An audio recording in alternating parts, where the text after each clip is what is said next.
जय हिंद दोस्तों, कैसे हैं आप।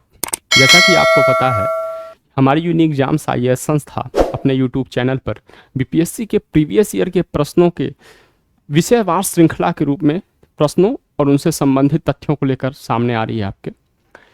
इसके पहले हम भारतीय इतिहास के खंड का अध्ययन कर रहे थे और आज से हम 66वीं और 65वीं बीपीएससी में पॉलिटिकल साइंस से पूछे गए प्रश्नों का अध्ययन करेंगे। पहले प्रश्न पे चलते हैं। मैं आपसे अपेक्षा करता हूं कि आप अपने साथ नोटबुक लेकर बैठे हो, जो नए फैक्ट्स आपको मिले आप उसे अपने नोटबुक में नोट करते रहें। पहला प्रश्न है, भारत के संविधान का कौन सा अनुच्छेद भारतीय निर्वाचन आयोग की स्थापना से संबंधित है? अनुच्छेद 324, अनुच्छेद 148, अनुच्छेद 342 और अनुच्छेद 325। देखिए, इस प्रश्न का जो उत्तर है अनुच्छेद 324 है।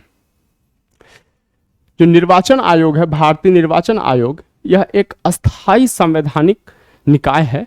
इसकी स्थापना 25 जनवरी 1950 को करी गई थी। आर्टिकल 324 कहता है कि निर्वाचन आयोग भारत के राष्ट्रपति, उपराष्ट्रपति, संसद और राज्य विधानसभा के निर्वाचनों का अधीक्षण, निदेशन और नियंत्रण करेगी। निर्वाचन आयोग के बारे में प्रावधान आर्टिकल 324 से लेकर 329 तक दिए गए हैं। वर्तमान में ये जो निर्वाचन आयोग है, इसमें एक मुख्य निर्वाचन आयुक्त के साथ साथ 2 निर्वाचन आयुक्त होते हैं।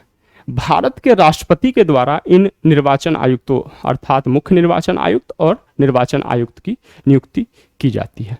ठीक है, अब हम इससे संबंधित जो और अनुच्छेद दिए गए हैं विकल्प में, उनके बारे में देख लेते हैं। अनुच्छेद 325, अनुच्छेद 325 यह कहता है कि किसी भी व्यक्ति को धर्म, लिंग, मूल, वंश या जाति के आधार पर निर्वाचक नामावली में शामिल किए जाने से वंचित नहीं किया जाएगा, या इसी आधार पर अर्थात धर्म, मूल वंश, लिंग या जाति के आधार पर कोई व्यक्ति किसी विशेष निर्वाचक नामावली में अपना नाम सम्मिलित किए जाने का दावा नहीं करेगा। आर्टिकल 148 नियंत्रक और महालेखा परीक्षक से संबंधित है। आर्टिकल 342 में कहा गया है कि राष्ट्रपति किसी राज्य या केंद्र शासित प्रदेश के संदर्भ में जहां राज्य है उसके राज्यपाल से परामर्श करने के पश्चात किन्हीं जनजातियों, जनजाति समुदायों या उन जनजातियों या जनजाति समुदायों के किन्हीं हिस्से को यह विनिर्दिष्ट कर सकेगा कि वो संविधान के प्रयोजनों के संदर्भ में उस राज्य के अनुसूचित जनजाति या उस केंद्र शासित प्रदेश के अनुसूचित जनजाति समझे जाएंगे। अगले प्रश्न की ओर चलते हैं। अगला प्रश्न है, विधि का नियम या कानून का अधिराज्य का मतलब क्या है? विधि का नियम या कानून का अधिराज्य या कानून का शासन का मतलब क्या है? ऑप्शन ए है, सभी के लिए एक कानून और सभी के लिए एक न्यायतंत्र, सभी के लिए एक कानून और सभी के लिए एक राज्य, सभी के लिए एक राज्य और सभी के लिए एक न्यायतंत्र, एक के लिए सभी कानून और सभी के लिए एक न्यायतंत्र। ऑप्शन ई है, उपर्युक्त में से कोई नहीं या उपर्युक्त में से एक से अधिक। विधि का शासन या कानून का अधिराज्य या विधि का नियम कहता है कि विधि के समक्ष समता होगी और विधियों का समान संरक्षण दिया जाएगा। इस आधार पर सभी के लिए एक कानून और सभी के लिए एक न्यायतंत्र, ये ऑप्शन सही होगा। देखिए, विधि का शासन या विधि का नियम भारतीय संविधान में इंग्लैंड के संविधान से लिया गया है। विधि का नियम की जो अवधारणा दिया था उसको अल्बर्ट वेन डाइस ने सबसे पहले प्रतिपादित किया गया। भारत के संविधान के अनुच्छेद 14 में विधि के समक्ष समता और विधि के समान संरक्षण के रूप में यह सिद्धांत प्रतिपादित किया गया है। इस अनुच्छेद 14 का अर्थ यह है कि प्रत्येक व्यक्ति, चाहे नागरिक हो या गैर नागरिक, सब समान परिस्थितियों में विधि के समक्ष बराबर होंगे और उनको विधि के द्वारा बिना किसी विशेषाधिकार के एक समान रूप से ट्रीट किया जाएगा। अगले प्रश्न की ओर चलते हैं। अगला प्रश्न है, पंचायती राज संस्थाओं के 29 कार्यों की सूची किस अनुच्छेद के तहत दी गई है? अनुच्छेद 343 क्लॉज एच, अनुच्छेद अनुच्छेद 243 क्लॉज एच, अनुच्छेद 243 क्लॉज ई, अनुच्छेद 243 क्लॉज एफ, अनुच्छेद 243 क्लॉज जी। देखिए सबसे पहले इस प्रश्न का उत्तर हम देख लेते हैं। ये अनुच्छेद 243 क्लॉज जी है। सबसे पहले हम ये देख लेते हैं कि देखिए संविधान में कई बार लोग बोल देते हैं कि संविधान की फलाधारा, तो संविधान में धाराएं नहीं होती, धाराएं आईपीसी में होती हैं, धाराएं होती हैं किसी अधिनियम में होती है, संविधान में अनुच्छेद कहा जाता है। अब जैसे एक उदाहरण के रूप में हम इसे देख लें तो यहां पे लिखा गया है 243, तो अनुच्छेद 243, इस 243 के बाद यदि ब्रैकेट में, एक ब्रैकेट में एच लिखा गया है तो इसको पढ़ेंगे अनुच्छेद 243 क्लॉज एच पढ़ेंगे। लेकिन यदि इसी ब्रैकेट के बाद एक और ब्रैकेट बनाकर उसमें 1 लिख दिया गया है तो इसको पढ़ेंगे अनुच्छेद 243 क्लॉज एच सब क्लॉज 1, इसको ये पढ़ेंगे। ठीक है, अब हमने इस प्रश्न का उत्तर देख लिया। इसका उत्तर है ऑप्शन डी, अनुच्छेद 243 जी। अब हम इसके विकल्पों के बारे में देख लेते हैं। ठीक है, इसके विकल्पों में हम देखते हैं, पहले ई के बारे में देख लेते हैं। तो अनुच्छेद 243 ई में कहा गया है पंचायतों का कार्यकाल क्या होगा। पंचायतों के कार्यकाल के बारे में अनुच्छेद 243 ई में जानकारी दी गई है। ई के बाद हम एफ में देख लेते हैं। अनुच्छेद 243 एफ में जो पंचायत के सदस्य होंगे उनकी अयोग्यता किस आधार पर निर्धारित होगी उसके बारे में बताया गया है। अनुच्छेद 243 क्लॉज एच के बारे में देख लेते हैं। इसमें पंचायतों के द्वारा कर लगाने की शक्तियों, उनकी शक्तियों को और उनकी जो कर प्राप्त करेंगे वो निधियां कौन सी होंगी इसके बारे में बताया गया है। अगले प्रश्न की ओर चलते हैं। अगला प्रश्न है 73वें संविधान संशोधन कानून की वैधानिक शुरुआत किस संविधान बिल से हुई। 61वां संविधान संशोधन बिल, 62वां संविधान संशोधन बिल, 63वां संविधान संशोधन बिल या 64वां संविधान संशोधन बिल। एक ऑप्शन है अंतिम, उपयुक्त में से कोई नहीं या उपयुक्त में से एक से अधिक। यह प्रश्न का जो सार ये है कि 73वें संविधान संशोधन का पूर्वज कौन सा संविधान संशोधन है। इसका उत्तर होगा ऑप्शन डी, 64वां संविधान संशोधन बिल।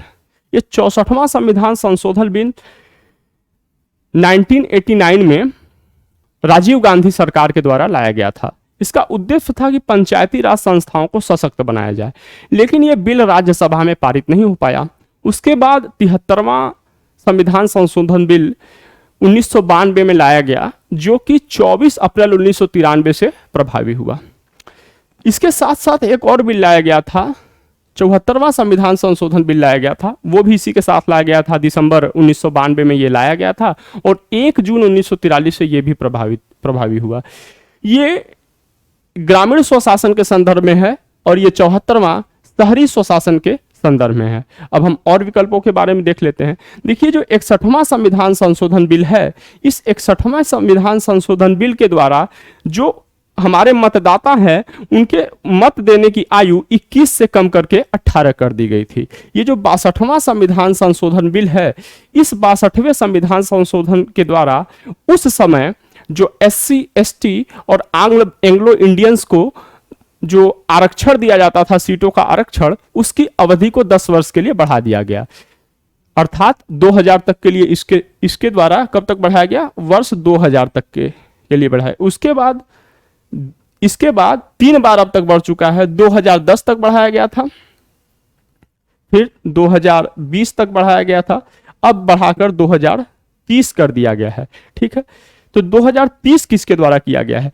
126वां संविधान संशोधन विधेयक लाया गया 2019 में, उसके द्वारा SC ST के आरक्षण को 2030 तक बढ़ाया गया, लेकिन इस आरक्षण, इस संविधान संशोधन विधेयक में एंग्लो इंडियन समुदाय के जो आरक्षण दिए जाते थे उनको समाप्त कर दिया गया। किसके द्वारा, 126वां संविधान संशोधन विधेयक के द्वारा समाप्त किया गया। अगले प्रश्न की ओर चलते हैं। अगला प्रश्न है, निम्न में से कौन सा विकेंद्रीकरण का वैशिष्ट्य नहीं है। ऑप्शन ए स्वायत्तता, ऑप्शन बी लोक सहभागिता, ऑप्शन सी स्थानीय समुदायों में आत्मविश्वास को नहीं जगाना, ऑप्शन डी स्थानीय समुदायों को सशक्त बनाना, ऑप्शन ई उपयुक्त में से कोई नहीं या उपयुक्त में से एक से अधिक। इस प्रश्न को सॉल्व करने से पहले हम देख लेते हैं विकेंद्रीकरण है क्या। विकेंद्रीकरण का मतलब होता है किन्हीं कार्य, किन्हीं शक्ति को एक केंद्र से विकेंद्रित करके, एक केंद्र से उसको प्रसारित करके लोगों तक पहुंचाना, ठीक है, शक्ति को विभाजित करना, शक्ति को वितरित करना। तो इस आधार पर यदि किसी चीज को ये दिया जाएगा, ये स्थानीय स्वशासन के संदर्भ में ये पूछा गया है, तो उसके द्वारा, विकेंद्रीकरण के द्वारा स्वायत्तता आती है, लोक सहभागिता बढ़ती है, स्थानीय समुदायों में आत्मविश्वास बढ़ता है। लेकिन यहाँ पे लिखा गया स्थानीय समुदायों में आत्मविश्वास को नहीं जगाना, ये निगेटिव कथन है। फिर है स्थानीय समुदायों को सशक्त बनाना, विकेंद्रीकरण द्वारा जब स्वायत्तता बढ़ेगी, लोगों की लोक सहभागिता होगी तो वो सशक्त बनेंगे। तो इस प्रश्न का जो उत्तर होगा ऑप्शन सी होगा, ये गलत है, ठीक है। अगले प्रश्न की ओर चलते हैं। अगला प्रश्न है, ब्रिटिश शासनकाल में संविधान के विकास में कौन सा कानून ऐतिहासिक नहीं था? Option A regulating act 1773, option B है चार्टर एक्ट 1833, ऑप्शन सी है government of India act 1919, option D है protection of civil rights act 1955। Option उपयुक्त में से कोई नहीं या उपयुक्त में से एक से अधिक। सबसे पहले यदि हमें इसका प्रश्न का उत्तर नहीं पता है तो पहले हम यहाँ पे ध्यान पे देखिए, यहाँ पे क्या लिखा, ब्रिटिश शासनकाल लिखा हुआ। ब्रिटिश शासनकाल का मतलब हम मानते हैं 1757 से 1947 तक। अब देखते हैं कौन सी अवधि इसमें शामिल है। 1773 शामिल है, 1833 शामिल है, 1919 शामिल है, लेकिन यहाँ पे 1955 है, ये आज़ादी के बाद का है। इस हिसाब से भी ये प्रश्न सही है। और protection of civil rights act Bharat सरकार के द्वारा अस्पृश्यता का प्रचार करने, अस्पृश्यता की आचरण करने और उससे अस्पृश्यता के आधार पर उपजी किसी निर्योग्यता को लागू करने के लिए दंड विहित करने के लिए यह लाया गया था। तो इस आधार पर यह नहीं है। बाकी के बारे में हम भारतीय इतिहास के खंड में अध्ययन कर चुके हैं, इसलिए वो वीडियो भी आप देख लीजिएगा, आपके लिए बहुत ही लाभदायक होगी। अगला प्रश्न है, आम आदमी पार्टी है क्या है?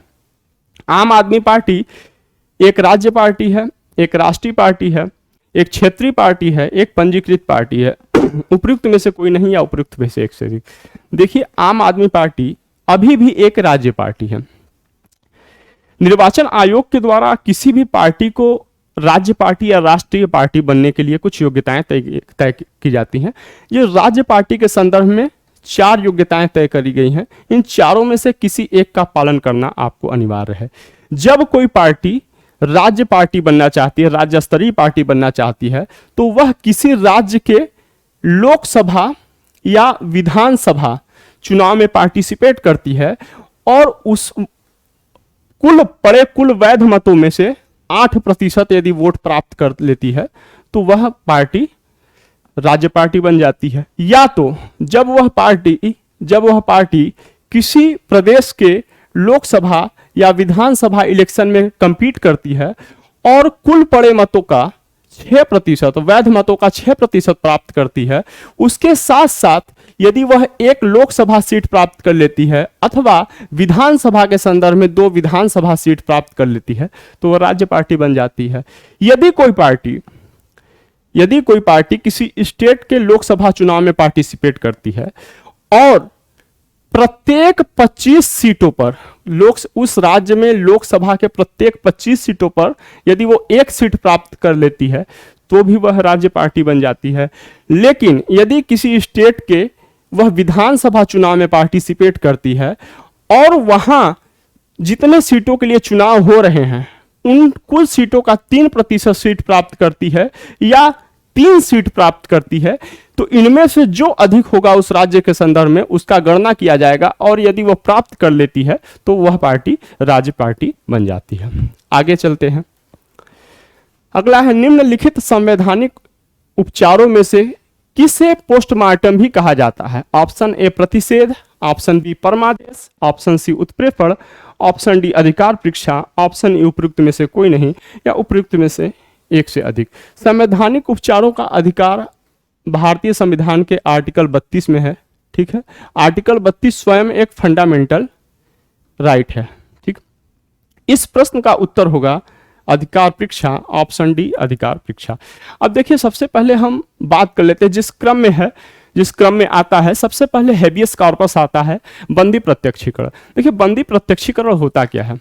इसके अंतर्गत न्यायालय किसी व्यक्ति को गिरफ्तारी का आदेश देने वाली अधिकारी को कहता है कि वह बंदी को न्यायाधीश के सामने उपस्थित करे और उसको कैद करने की वजह बताए। यदि न्यायाधीश उन आधारों से, उन कारणों से असंतुष्ट होता है तो बंदी को छोड़ने का हुक्म जारी कर सकता है, आदेश जारी कर सकता है। दूसरा है परमादेश। परमादेश के अंतर्गत न्यायालय किसी अधिकारी को यह आदेश देती है कि आप उस कार्य को करे जो उसके अधिकार क्षेत्र के अंतर्गत है। मतलब यदि कोई व्यक्ति अपने अधिकार क्षेत्र वाले कार्य को नहीं कर रहा है तो परमादेश, मतलब परम आदेश के द्वारा न्यायालय या उस व्यक्ति को उस पब्लिक ड्यूटी को करने का आदेश देती है। प्रतिषेध, प्रोहिबिशन, किसी न्यायिक या अर्ध न्यायिक संस्था के विरुद्ध इसे न्यायालय जारी करता है। इसका उद्देश्य यह होता है कि कोई न्यायालय या अर्ध न्यायालय जो है अपने अधिकारिता से बाहर निकलकर जब कार्य करती है तो सर्वोच्च न्यायालय यह रिट जारी करता है। अच्छा, इसके साथ साथ यह जान लेना जरूरी है कि यह रिट विधायिका, कार्यपालिका या किसी निजी व्यक्ति के खिलाफ नहीं जारी किया जा सकता। अगला है उत्प्रेषण। उत्प्रेषण रिट भी किसी वरिष्ठ न्यायालय के द्वारा किसी अधीनस्थ न्यायालय या न्यायिक निकाय जो अपनी अधिकारिता का उल्लंघन कर रहा है उसको रोकने के उद्देश्य से जारी की जाती है। लेकिन प्रतिषेध और उत्प्रेषण में एक अंतर यह है कि प्रतिषेध रिट उस समय जारी की जाती है जब कोई कार्यवाही चल रही हो, उसका मूल उद्देश्य कार्यवाही को रोकना होता है, जबकि उत्प्रेषण रिट कार्यवाही समाप्त होने के बाद निर्णय दिया गया है उसकी समाप्ति के उद्देश्य से जारी की जाती है। यह मुख्य अंतर है, कई बार यह परीक्षाओं में पूछ लेता है। अगला होता है अधिकार परीक्षा या क्यू वारंटो। इस कड़ी में, मतलब जो रिटो की कड़ी है, आर्टिकल 32 क्लास 2 में जो बताया गया है, जो रिटो कड़ी में ये अंतिम रिट है, ये 5वां रिट है। उसका मतलब है कि आपका प्राधिकार क्या है। यदि कोई व्यक्ति किसी व्यक्ति के खिलाफ, उस व्यक्ति के खिलाफ जारी किया जाता है जब कोई व्यक्ति किसी पब्लिक पोस्ट पे आसीन नहीं होता है लेकिन वह कोई पब्लिक ड्यूटी करता है, तो उससे पूछा जाता है कि आपका अधिकार क्या है कि आप ये कार्य कर रहे हैं। ठीक है, अगले प्रश्न की ओर चलते हैं। अगला प्रश्न है, निम्नलिखित भारतीय राज्यों में से किसकी राज्य विधानसभा में सदस्यों की संख्या अधिक है? Option A Arunachal Pradesh, option B Himachal Pradesh, option C Manipur, option D Meghalaya, option E उपर्युक्त में से कोई नहीं या उपर्युक्त में से एक से अधिक। देखिए, ये जो इन भारतीय राज्यों में किसकी राज्य विधानसभा में सदस्यों की संख्या अधिक है? कई बार ये प्रश्न पूछे जाते हैं। तो इसमें हम देखते हैं अरुणाचल प्रदेश में 60 सदस्य हैं, मणिपुर में भी 60 सदस्य हैं, मेघालय में भी 60 सदस्य हैं और हिमाचल प्रदेश में 68 सदस्य हैं। ठीक है, तो इस प्रश्न के हिसाब से ये उत्तर सही है। लेकिन राज्य विधानसभाओं का प्रावधान कहाँ किया गया है? देखिए, संविधान के 6ठे भाग में आर्टिकल 158 से लेकर 212 तक राज्य विधानमंडल के गठन, उसके कार्यकाल, उनके अधिकारियों, प्रक्रियाओं के बारे में बात करी गई है। अगले प्रश्न की ओर चलते हैं। अगला प्रश्न है, भारत के वरीयता क्रम में निम्नलिखित में से कौन पहले आता है? यूपीएससी का अध्यक्ष, मुख्य चुनाव आयुक्त, नियंत्रक एवं महालेखा परीक्षक, उच्च न्यायालय का मुख्य न्यायाधीश, उपर्युक्त में से कोई नहीं या उपर्युक्त में से एक से अधिक। तो इस प्रश्न के आधार पर इसका उत्तर होगा मुख्य चुनाव आयुक्त। ये जो मुख्य चुनाव आयुक्त है ये 9th क्रम पे आता है। नियंत्रक और महालेखा परीक्षक 11वें पे आता है। यूपीएससी का अध्यक्ष और उच्च न्यायालय का मुख्य न्यायाधीश ये दोनों संयुक्त रूप से 17वें क्रम पे आते हैं। तो इस हिसाब से इस प्रश्न का उत्तर मुख्य चुनाव आयुक्त होगा। लेकिन यदि हम ऑल ओवर की दृष्टि से देखें, भारत का सबसे वरीयता क्रम वाले कौन सा पद है, कौन सा संवैधानिक पद है भारत में सबसे वरीयता क्रम में ऊपर, तो भारत के राष्ट्रपति हैं, उसके बाद भारत के उपराष्ट्रपति हैं, फिर प्रधानमंत्री जी हैं, राज्यों के राज्यपाल अपने राज्यों में हैं, भारत के पूर्व राष्ट्रपति हैं, उसके बाद भारत के मुख्य न्यायाधीश हैं और लोकसभा के अध्यक्ष ये हैं। अगले प्रश्न की ओर चलते हैं। अगला प्रश्न है, सरकार की संसदीय व्यवस्था के विषय में निम्नलिखित में से कौन सा वक्तव्य सही है? सरकार की संसदीय व्यवस्था मतलब जो व्यवस्था भारत में लागू है। ऑप्शन ए विधायिका न्यायपालिका के प्रति जवाबदेह है, विधायिका कार्यपालिका के प्रति जवाबदेह है, विधायिका एवं कार्यपालिका दोनों स्वतंत्र हैं, राष्ट्रपति न्यायपालिका के प्रति जवाबदेह है, उपर्युक्त में से कोई नहीं या उपर्युक्त में से एक से अधिक सॉरी, तो इस प्रश्न का उत्तर उपर्युक्त में से कोई नहीं होगा। अब देखिए दो छोटी छोटी चीजें इसमें देख लेते हैं क्यों। पहले तो ये दोनों ऑप्शन तो बिल्कुल गलत हैं, एकदम सिरे से खारिज होते हैं। अब देखिए विधायिका कार्यपालिका के प्रति नहीं बल्कि कार्यपालिका विधायिका के प्रति जवाबदेह है, पहला। दूसरा, विधायिका एवं कार्यपालिका दोनों स्वतंत्र नहीं हैं, ये दोनों एक दूसरे के सहयोगी हैं, ये दोनों एक दूसरे के सहयोगी हैं। ठीक है, अब हम देख लेते हैं संसदीय शासन व्यवस्था के बारे में कुछ चीजें। संसदीय शासन व्यवस्था का मतलब ये होता है लोकतांत्रिक शासन की वह प्रणाली है जिसमें कार्यपालिका अपनी लोकतांत्रिक वैधता विधायिका के माध्यम से प्राप्त करती है और विधायिका के प्रति उत्तरदायी होती है। संसदीय प्रणाली में कार्यपालिका और विधायिका एक दूसरे से परस्पर संबंधित होते हैं, जैसा कि हमने बताया एक दूसरे के सहयोगी होते हैं। इस प्रणाली में जो राज्य का मुखिया होता है, मतलब जो देश का मुखिया होता है, वह राष्ट्रपति होता है, लेकिन जो सरकार होता है, सरकार का मुखिया प्रधानमंत्री होता है, और दोनों अलग अलग व्यक्ति होते हैं।